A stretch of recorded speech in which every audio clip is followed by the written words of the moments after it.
Ang mga Diyos-Diyosan ni Mikas. Ikalabimpitong kabanata. May isang tao na nakatira sa kabundukan ng Ephraim na ang pangalan ay Mikas. Isang araw, sinabi ni Mikas sa kanyang ina, "Narinig ko pong isinumpa niyo ang kumuha ng inyong 1,100 pirasong pilak. Narito ang pilak, ako po ang kumuha."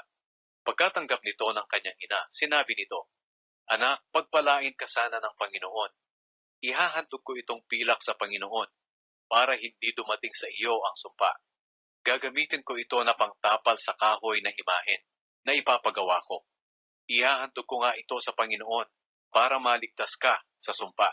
Pagkatapos, kumuha ang kanyang ina ng 200 pilak at ibinigay sa platero. Ginamit ito ng platero na pangtapal sa kahoy ng imahen. Nang natapos na, inilagay ang Diyos-Diyosan sa bahay ni Mikas. May sariling sambahan si Mikas at nagpagawa siya ng mga Diyos-Diyosan at espesyal na damit ng pari. At ginawa niyang pari ang isa sa mga anak niyang lalaki. Nang panahong iyon, walang hari sa Israel. Kaya ang bawat isa ay malaya kung ano ang gusto niyang gawin. May isang binatilyong Levita na nakatira sa Bethlehem na sakop ng Huda. Isang araw, umalis siya para maghanap ng matitirahan sa ibang lugar. Sa kanyang pag-alis, napadaan siya sa bahay ni Mikas sa kabundukan ng Ephraim. Tinanong siya ni Mikas, "Taga saan ka?"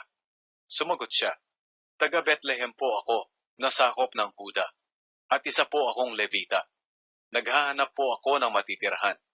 Sinabi ni Mikas, "Dito ka na lang tumira kasama ko. Gagawin kitang tagapayo ko at pari. At bawat taon, bibigyan kita ng 10 pirasong pilak, bukod pa sa mga damit at pagkain na ibibigay ko sa iyo." Pumayag ang Levita sa sinabi ni Mikas, at itinuring siya ni Mikas na isa sa kanyang mga anak. Ginawa siyang pari ni Mikas at doon pinatira sa kanyang bahay. Sinabi ni Mikas, "Ngayon, natitiyak kong pagpapalain ako ng Panginoon dahil may pari na akong Levita."